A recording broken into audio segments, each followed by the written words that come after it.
Welcome to Life Transformation Radio. This show is all about life transformations and our journey from where we were to why we are doing what we are doing today. We will discuss the hiccups, the roller coasters, and the blood, sweat, and tears that has been poured out while discovering our purpose. It is all about our transformation. Here is your host, Sean Douglas.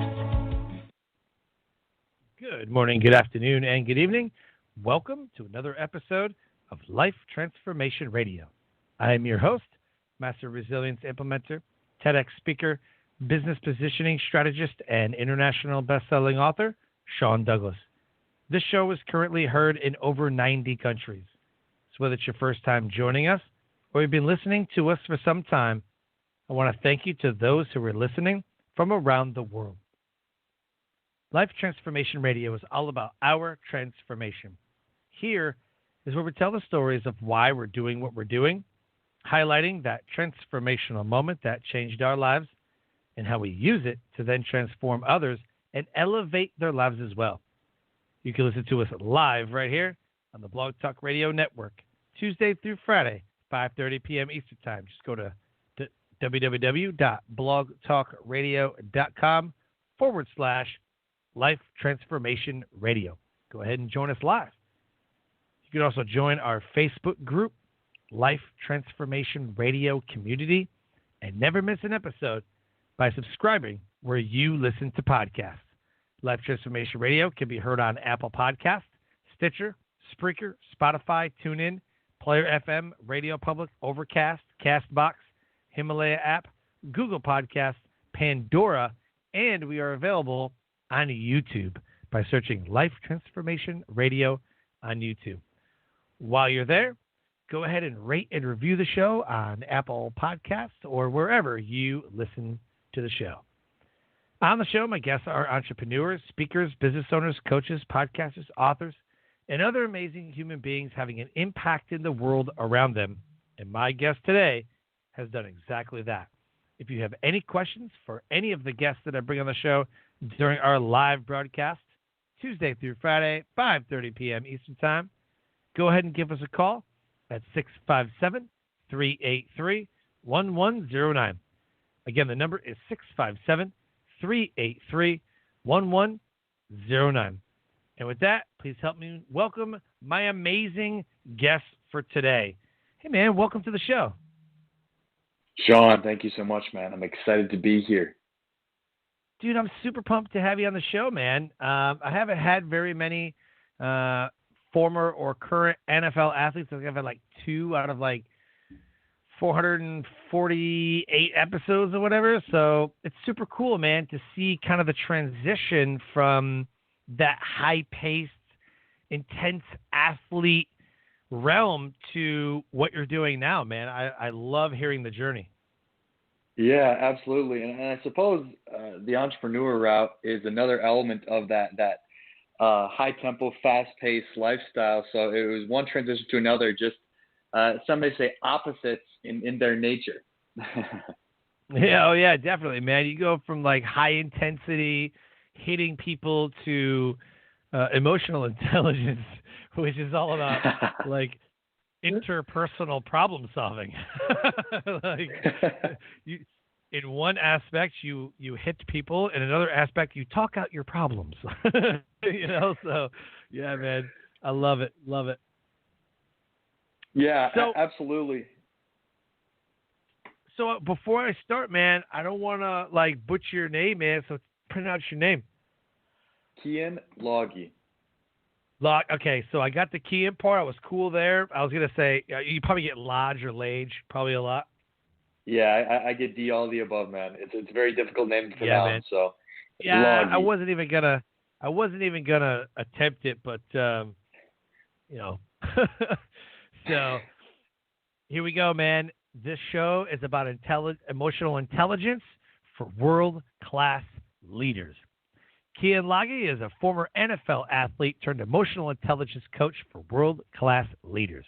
After almost becoming paralyzed during a football injury in the National Football League, Keyan was able to start his new journey by looking at life from a completely new perspective.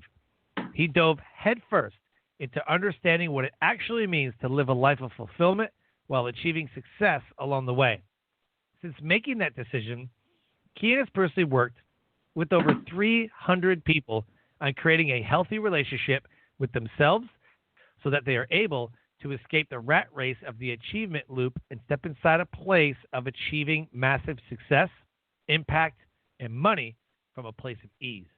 He helps entrepreneurs and business owners regain a deeper connection with themselves to find more fulfillment in their lives. Keyan has worked with world-class fitness models, professional athletes, Silicon Valley entrepreneurs, and C-list executives. Keyan works with people all over the world on being able to remove mental, emotional, and physical blockages that are preventing them from reaching their full potential. His website, Facebook, LinkedIn, links are right there in the show notes. Go ahead and click on those and send him a friend request, letting him know that you listened to his episode of Life Transformation Radio. So the first question I have to ask, and I believe is the most important question you could ever ask yourself, is why? Why do you do what you do? Oh, absolutely, because I've seen the incredible internal transformation inside of me that I would love for the rest of the world, in particular world leaders, to be able to experience as well. So certainly from my own transformation and being my biggest client, being me, wanting to share that with the rest of the world and in the way of doing it with the people that are influencing everybody else, with the world leaders. And I love it, man. I love that you said that you're your biggest client. So many people I meet, they would ask me questions. There's somebody but I would be coaching, and I say, yeah, but you know this already. Well, yeah, but I don't know if I need a confirmation, or I don't know. Like, I know it. You know, I'm like, well, then coach yourself. Like, you already know this information. You already know what to do. It's almost like you need justification on why you should take that job or you should make that decision. Like, you don't need justification from anybody. You know how to coach yourself, then do it. Yeah, certainly. And I think there's an element, though, and this is the part that I work with, is the why behind the inability of being able to take action on the thing, or be able to just really follow through with what we know is right. And so I don't necessarily focus as much on the nuts and bolts of the technicalities of what people need to do, and more so the why and the reasoning behind the inability to do those things. So the underlying roots to the reasoning for the inability of being able to take that action. Right. Mm-hmm. That makes sense, man. There's a lot of people that I've talked to. I was just on a call today, and they're like, well, let me think about it for a little bit. Like, sounds good. Sense. I don't know. I think I'll just do a little more research. I'm like, all right, well, you need to take action on something. Like, you just asked me what you should do for free. I gave you what you should be doing, but yet you still want to do more research. I don't know what you're looking for. I just want to make sure it's the right thing. I'm like, it's never the right thing. There is no right thing. In business, there's just the thing. There's a right thing. There's a lot of wrong things you could do, but there's not too many right things, because what I think is right may not be right for that person.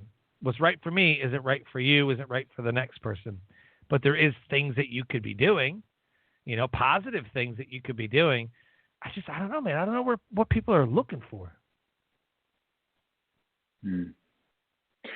That's such a great thing to dive into.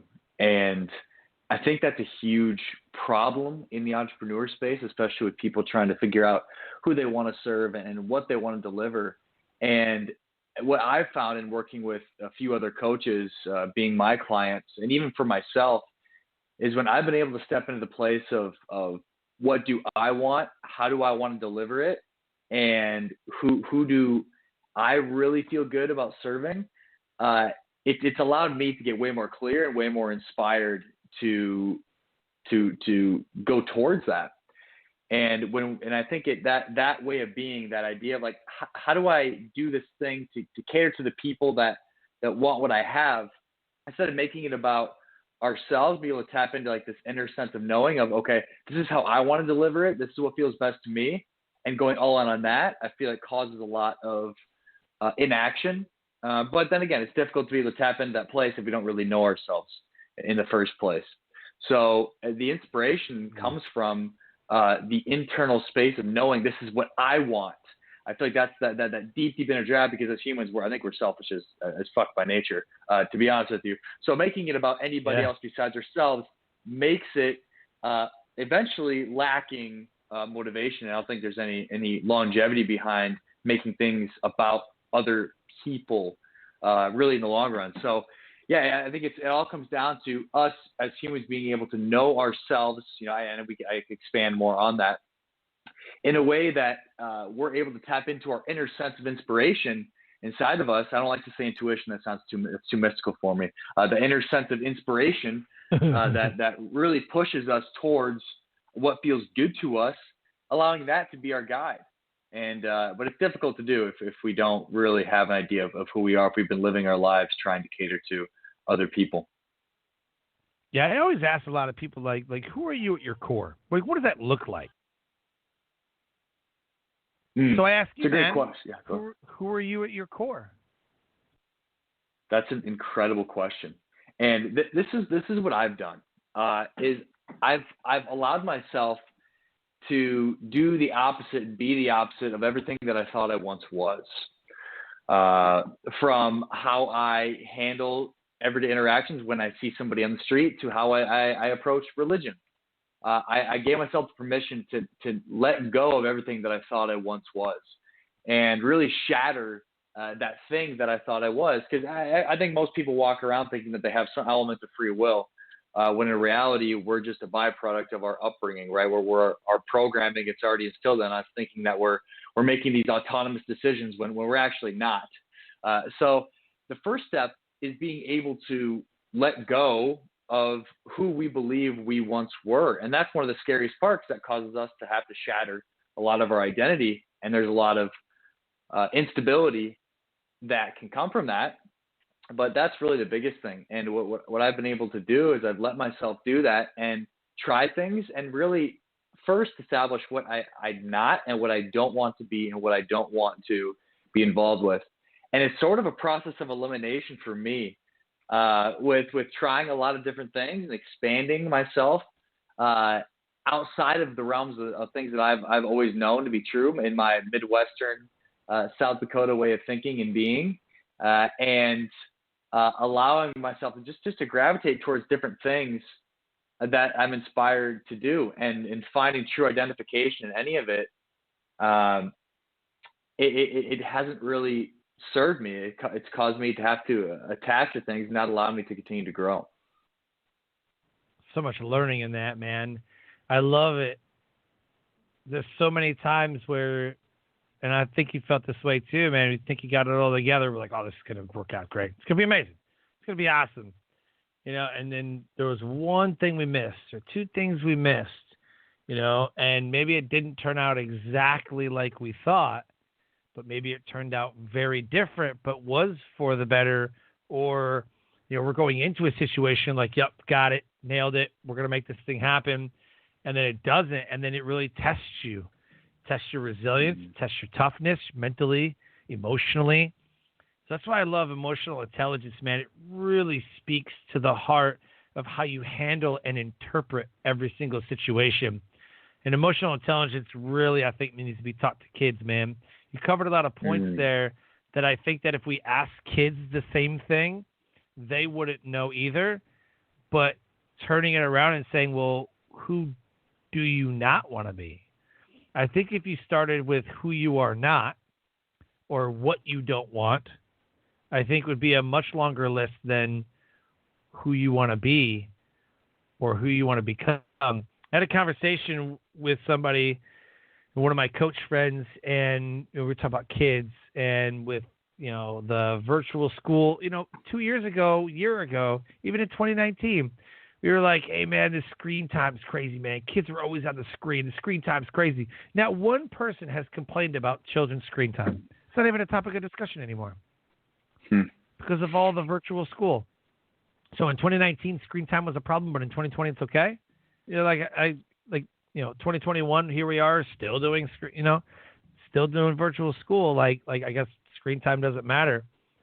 But talking to kids, it was like, what if we looked at kids as who they could become, not who they are currently, and if we treated them like who they could become, rather than whatever their current circumstance is, whatever their current battle or struggle is, what if we just treated the children like who they could become?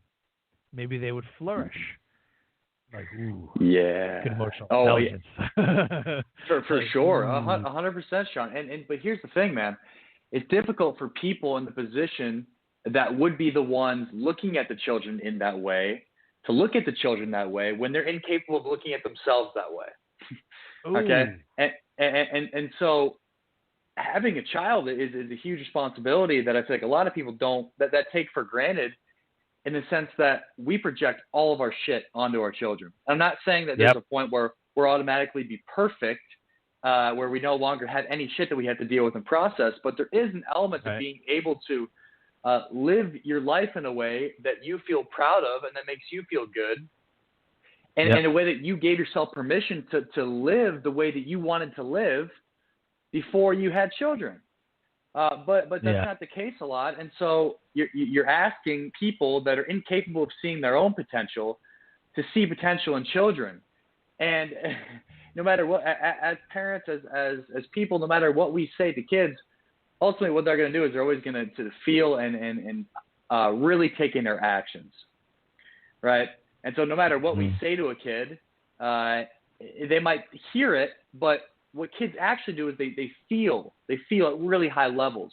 And so it's not necessarily the words that matter to children. It's all about the energy and the actions behind the words that matter. And so if as adults we can take it into our own hands to be able to live a life that we feel proud of, that we feel good about, we then as a byproduct treat our children and kids in that same way, right? So, but it's easy for I feel like a lot of adults to say, oh, let me just like change the way I'm speaking to a kid instead of actually taking true accountability for my own life, where I'm able to naturally embody that energy that a kid can feel, that allows the kid to be able to step into a place of this infinite creativity within themselves, right? To feel comfortable to be able to do that. Right.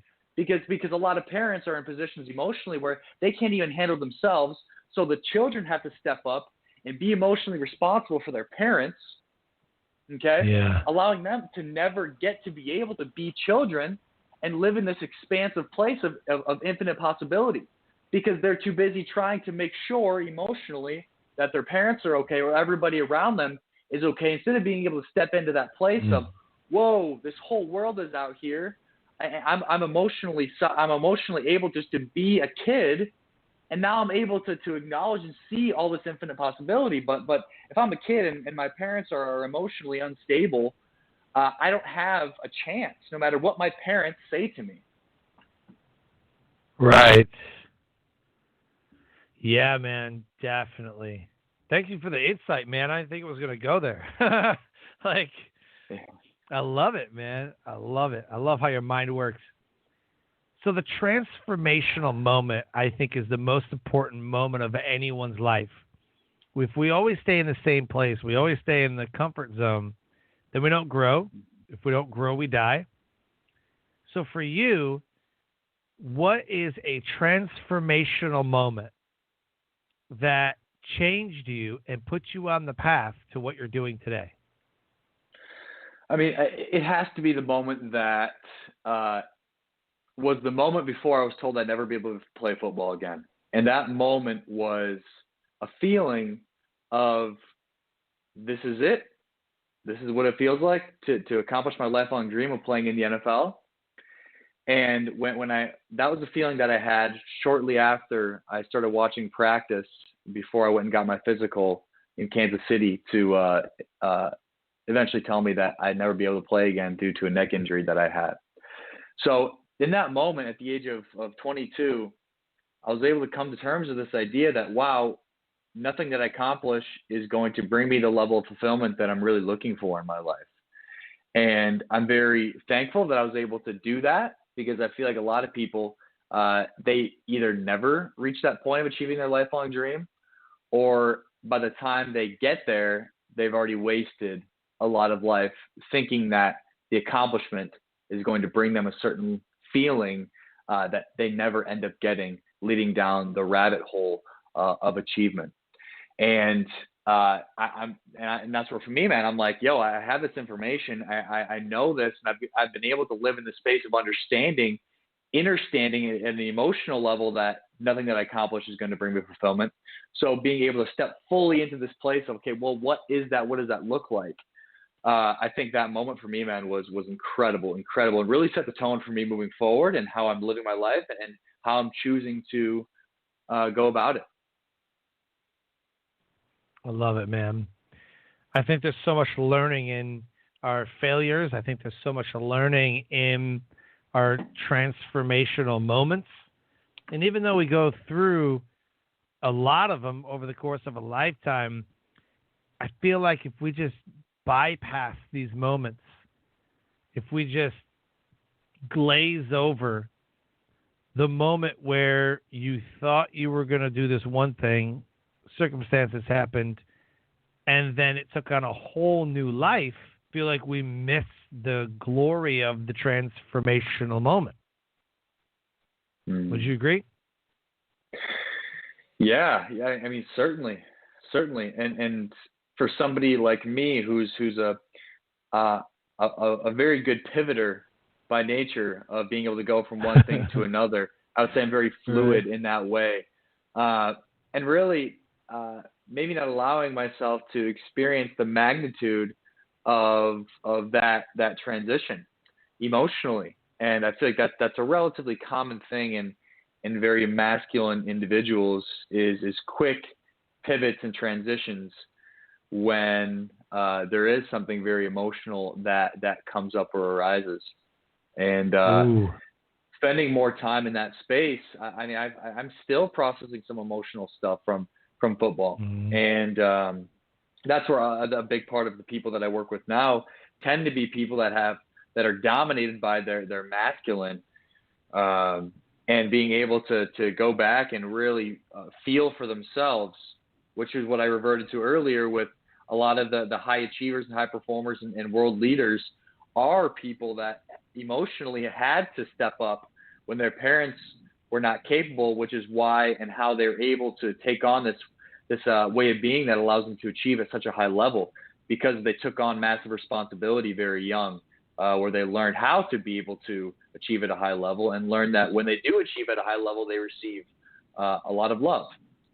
So that's where I work with those people, in being able to go back and feel a lot of the hurt and pain, allowing them to actually feel joy and fulfillment, instead of just temporary gratification from accomplishment through praise that other people give them. Yeah, I like that a lot, man. Let's talk about after the transformation. You've created a pretty lucrative emotional intelligence coaching business.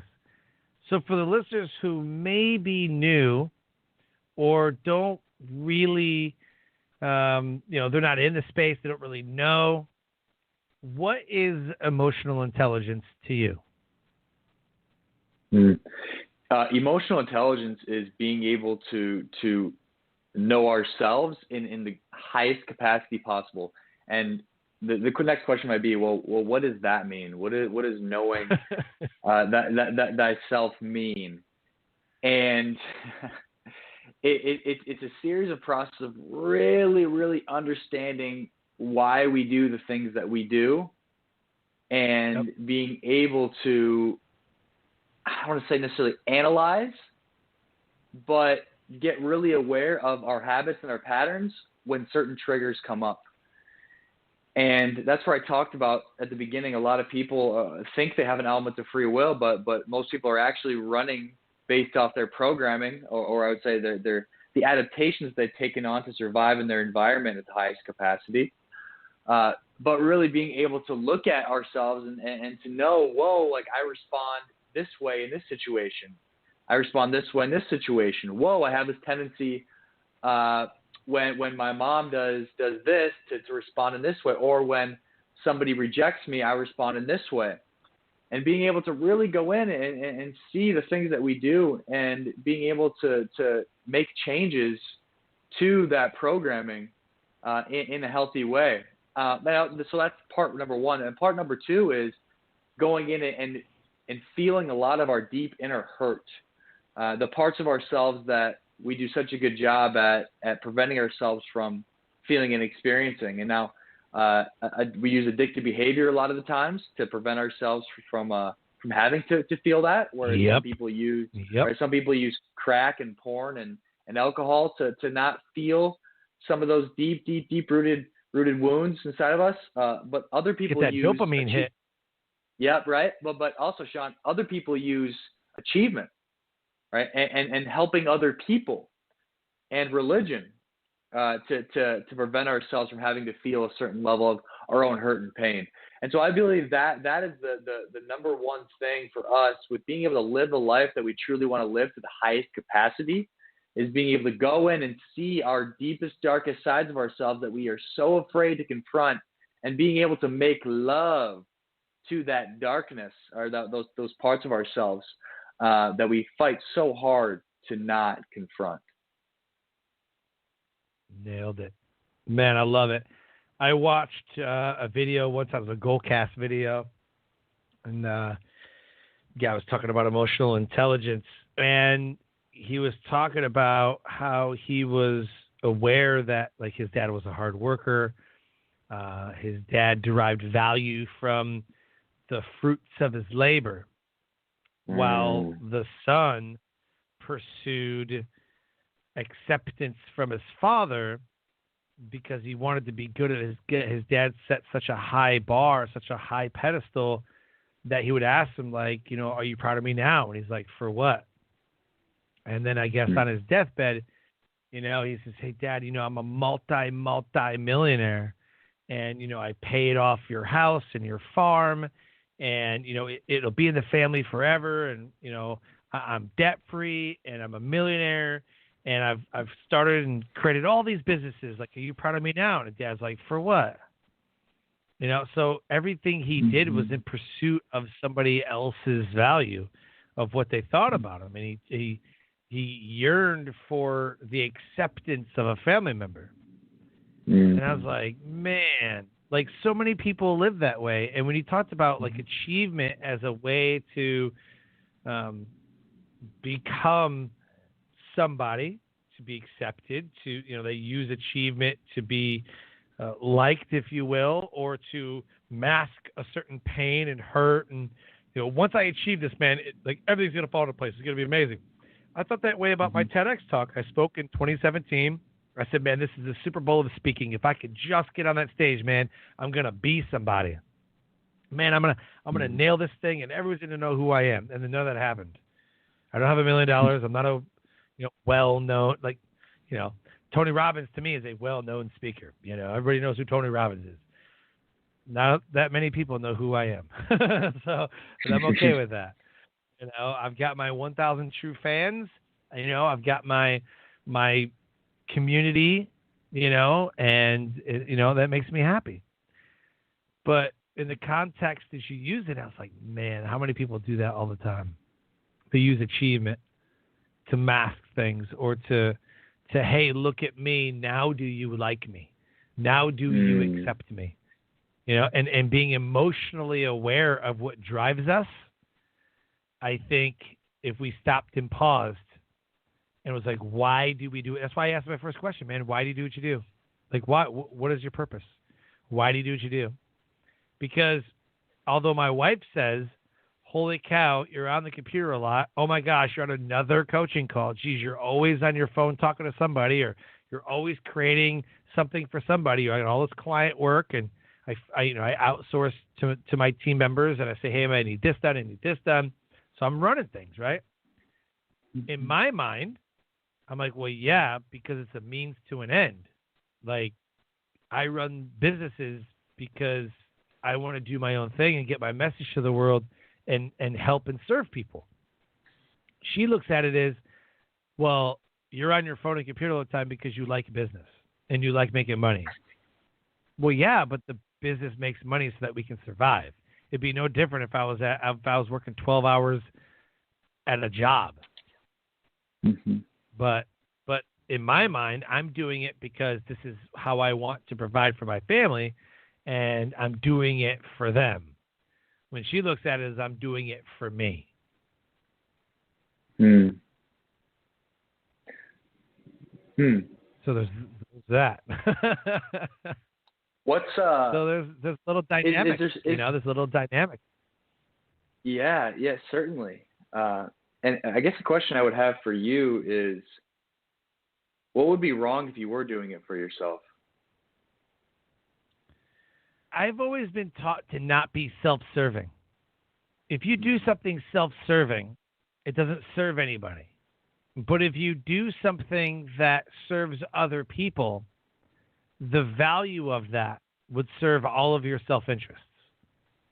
If you are a people person first, not like serving your mom and your dad, like, I need to get my dad's approval, so you're going to do everything you can to get, like, that's not what I'm talking about is like entrepreneurs who, or anybody really, who just puts positivity into the world, right? Like I serve you. That's why they call them servers or waitresses, or so they call them servers. So if I'm in a service-based business and I want to serve people, I guess you could say you would derive value from the customer's happiness of the service that you provided. Like, you're doing something for someone else, and that is enough happiness and value and gratitude. Seeing their life changed would bring your life meaning and value. But if I did it, stop right there. So when I'm bringing value and making other people feel good, that gives me permission to feel good about me. Okay. Right? It sounds like a contingency to me. Sounds like a contract that you may have with yourself. As long as I'm bringing value and making sure these people feel good about themselves and where they're at, then I give myself permission to feel good about myself and where I'm at. But when I don't, when I'm not making these people feel good, and I feel like I'm not serving to the capacity that I feel like I could be serving, even though that capacity might not even actually be something that's quantified, right? I don't feel good about myself. I'm tracking. Is there any of that? Have you seen any of that? Any of those patterns?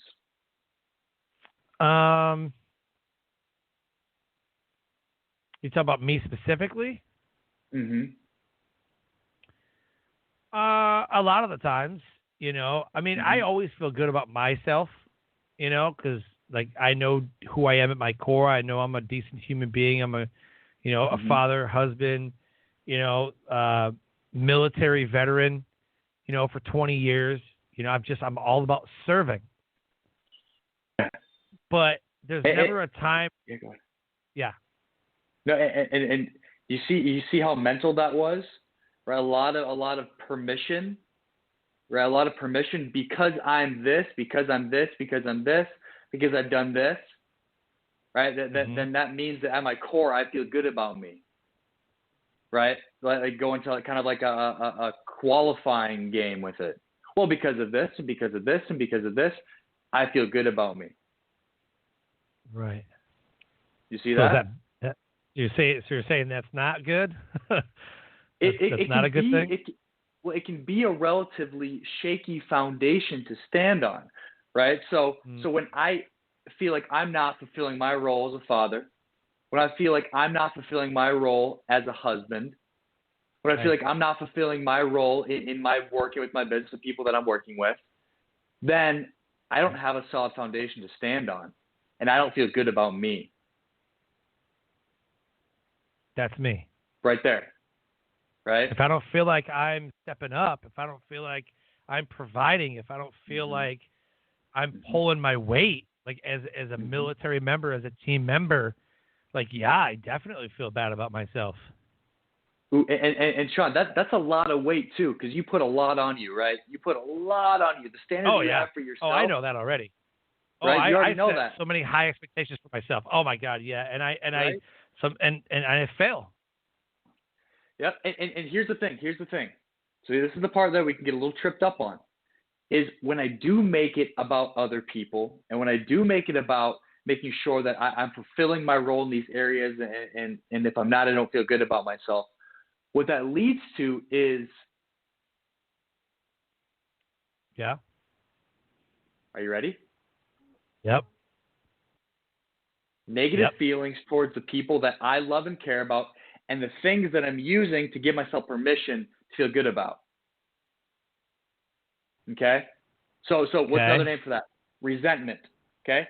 So when I'm not able to fulfill my role as a husband to my wife, no matter what I do, I feel like I can't do it good enough, right? You gave the example of you working so much, and then your wife not being able to see potentially the reasoning why you're really doing it. I'm sure that can bring a little frustration, right? And then what does that lead to potentially, right, in your feelings towards your wife at times? It's something we discuss a lot. She's like, "What do you have to do today?" Yeah, I got to get these podcast episodes edited. I got to get this one coaching call. I got a book. I got to do it. She's like, "That's a lot." I'm like, I'll get it all done. It's fine.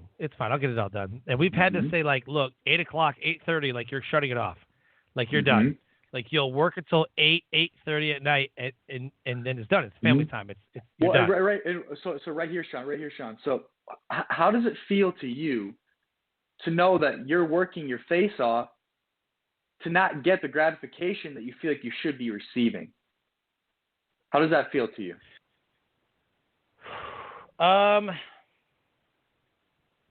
So what comes up for me automatically is so it's one way for me. I don't derive my value based on other people's opinions and what they think about me. I derive value by my work ethic and what I produce into the world. If I'm producing a lot of positivity, I'm your perception of you fulfilling the standard you have for yourself, right? Yes. That's what it's built on. It's your perceived understanding of your ability to fulfill the standard that you have set for yourself, right? And those standards are high as fuck. Yes. Right. So your ability to feel good about yourself is only as great as you being able to fulfill the standards that are high as fuck for yourself. So there's this contingency on your ability to feel good.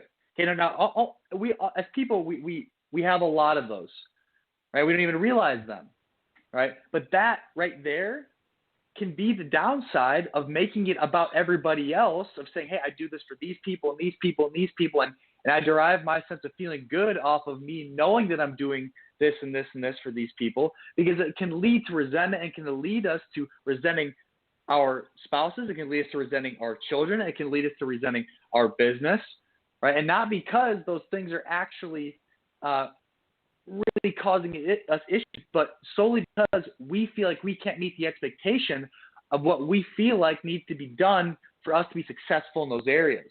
Right? The brain will never blame the self. It'll never say, "Oh, I'm fully the issue here." It'll always say, "Oh, that thing is the reason why I'm not feeling good." Now, consciously no, but unconsciously yes. And that's why sometimes as people, we don't really we develop resentment towards people close to us. We don't know why, and we just push those feelings away. I'm not saying you do or have, but it's actually very common when we live our life for other people. Right? Because as humans, we're naturally very, very selfish, right? And to give an example here, for the person that says, "Oh, I'm not mean to anybody because I don't want to make people feel better, or I'm just too nice, right? Or I want people to feel good. That's why I don't maybe stand up for myself, right?" But it's actually a huge lie that ends up leading to a lot of resentment towards a lot of people. Right? What do I mean by that? Well, people aren't actually wanting to just make other people feel good. What they're really saying is, I'm scared what will happen if I don't make this person feel good. I'm scared what will be the byproduct if this person's upset at me. I'm scared what will happen if this person doesn't like what I have to say. right? I don't actually really care that much about that person to not want to hurt them, or I'm not just that nice. I'm actually scared. Okay? And so in the long run, making it about other people, making your life about other people will lead to a lot of disappointment inside of ourselves and resentment towards people close to us when that standard is so freaking high. Okay? So being able to reframe it, like, I've become consciously selfish as fuck. I used to be a people pleaser big time, thinking that I wasn't being selfish, right? But what did I just say? I actually was. Because I was actually just scared. I was actually just scared what would happen if somebody didn't see me in a certain light, right? Right. That makes sense, man. Yeah. Yeah, go ahead. Yeah, I was saying that totally makes sense. Yeah. And a lot of this too, Sean, is so many of the people that I work with at these high levels, or I would consider you a relatively high performer, somebody that pushes yourself so hard to these high levels. I mean, for you to be in the military the way that you were, and to have the business that you have now, you are a high achiever. But that's normally the hardest thing for any high achievers to do, is to be able to truly make it about themselves, right? Because they're always in the role, the masculine role of providing for everybody in their life, which ends up leading to the inability to really achieve the standard they have for themselves, causing there to be this emptiness inside and this over dependency and reliance of other people on them, right? So how do we fix that and solve that? Well, them being able to make it about them and their life about them, and feeling for themselves instead of just feeling for everybody else. Right. Wow, man. Yeah, I mean, you had me pegged, man. Like, the way that you put it, I was like, yup, that's me. Like, that's literally, man, that's amazing. I know it's almost like I know it, but it's what makes me feel good. Some guys are addicted to certain things, but I think I wouldn't say I'm addicted to success, but it's like when I'm on a coaching call and I get that breakthrough moment with somebody and they go, oh, got it. And then like releases something, and like revenue flows and abundance flows and like relationship, flows, like everything is just amazing in their life at this moment because of one thing that was unlocked in themselves. Man, I live for that. It's amazing. And I try it with my kids all the time. And, it's like when you potty train your kid for the first time, they're like, yes, all you're thinking is no more diapers, right? But you're like so happy for them. It's like a next step of the evolution. When the kid takes this first step, you're like, come on, you can do it. And you're like working with them. And they're like, yes, they stood. Oh my gosh, they're walking now. That moment, dude, I live for those moments, man. I live for those moments. And so when I do what I do, because I want to make those moments in other people's lives. That gets me fired up, man. And I don't want to say there's anything inherently wrong with that, right? Because it does feel phenomenal. It feels incredible, right? But is there that contract with yourself that says, when this is happening, I feel good. But when it's not, I don't feel good, right? And that's the fine line of walking on, right? So and other people in your life too, they actually feel that as well. They feel that, whoa, okay, this guy, dad, husband, brother, friend, feels the best when I'm meeting this standard of growth in myself. Whoa, I feel that pressure to have to meet that. Whoa. Yeah. Right. Instead of just allowing it to happen as they would like it to, it becomes an expectation that they feel, even though you might not feel that, right? Consciously, they're feeding into that, right? And that puts that pressure on them to have to be a certain way, or to continue to grow at a certain pace that may not be comfortable for them, and they end up more focused on trying to keep up the pace of the growth than actually stepping into them and who they want to be at the highest level. Right. So I was going to say, and you would totally understand this, through January, like I had a couple clients like right before Christmas, like 18th, 19th or something like that. We had a couple clients stuff. You're just finishing up a couple things. I said, man, I love the new year. It's the new year, new you, cliche, but I'm like, man, like I love fresh starts. Every Monday is like a fresh start. But here we go, man, 2021, let's do this. And I didn't onboard anybody through January until I got to like the 29th. And I tell you, man, the third week I was like, oh my gosh, like what is happening? Like my marketing is solid. Things are solid. Yeah, I get COVID. I get it. Man, like I just want to get in the game. Like I don't want to sit on the bench. I want to get in the game, man. I want to be coaching people. I want to be creating things. I want to be like launching stuff. And I got my own stuff, my podcasts and other business stuff to do. Like I'm doing stuff. I said, man, what? Like, where's everybody at? Like, what are we doing? And I felt like I was talking to nobody. And then it was like, here's one, and then one, and then two, and then one. And it was like, boom, like right in a row, man. Like the last 29th, 30th, February 2nd, February 4th, February 6th. And it was like, boom, boom, boom, boom. And all of a sudden it was a flood. And I'm like, why was I so worried? I have no idea. Like, but that's what we do. Like, I got this. Like, why was I so worried? But my wife's like, you'll be fine. Like, it's fine. I'm like, man, I need one more client, man. Let me unlock someone's potential.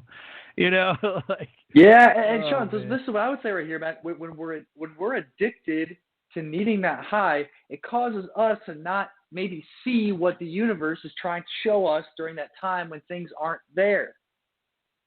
And so, right? Yeah. So we're focused on this idea of what I don't have because I need that thing to give myself permission to be okay. It causes me to not be able to maybe see what I should have been looking at or what I should have been putting my focus into while I was experiencing all this resistance from the universe. Mm-hmm. Right? So huge. that causes us, right? It causes us to not be able to identify the moment as it really is, which clearly your attention should have been elsewhere during that time, right? And maybe you did, maybe it was, right? But that's what maybe some of that addiction does. It causes us to not be able to see, whoa, I'm experiencing all this resistance. Let me take a step back and really ask myself, okay, where should I be putting my focus and attention into right now? Right? Where should that go? Like what feels like needs my attention right now that I'm not giving it to? Clearly, it's not maybe my business right here in this moment. Right? Well, what is it? All right. And so that's what being able to separate from some of that stuff allows us to do, and allows us to catch up in these other areas of our lives, so there can be this even increase in all the different areas, right? Because eventually, right, our capacity to maximize our business is only as great as some of our lower capacity categories, right? Whether that's friendships, whether that's our intimate relationship, whether that's being a great father, right? So being able to take a step back when a lot of things are set up in place for business to do well, and being like, whoa, okay, where does the attention go? Whoa, what feels like actually needs my attention right now? Mm-hmm. Right. Wow, man. I got a lot to think about. Woo! It's deep, man. That's deep. Dang, yeah. Man. That's why you make the big bucks, man. That's why you're the world-class professional.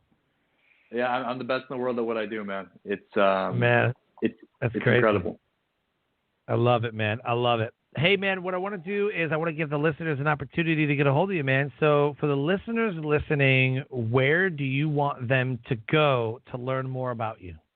They can go to my LinkedIn, they can go to my website, and they can go to my Instagram.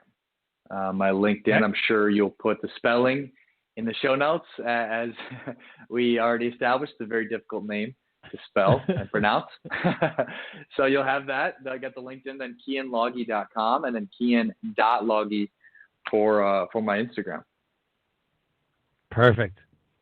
And then your website. Your website is KeyanLoggy.com. KeyanLage.com. Go check him out. Yeah. Go check out his website. He's got a lot of great content, man. He works with entrepreneurs, business owners, coaches, creatives, people who are doing amazing things in the world and want to just get past some of the stuff that, we were literally just talking about it, right? So if you want to make massive success, if you want to create an impact, if you want to make money from a place of ease, this is the guy who's going to help you do that. So I appreciate your time. I appreciate everything that you're doing inside of the entrepreneur space, everything that, all the positivity that you're putting out into the world, man. You are a world-class human being, man, and I appreciate your time today. Thank you, Sean, for having me on. It was an awesome, awesome experience for me, so thank you. Likewise, man. As we close the show, we always leave the listeners with a message or a call to action. So today, speak to the listeners, give them a message or a call to action.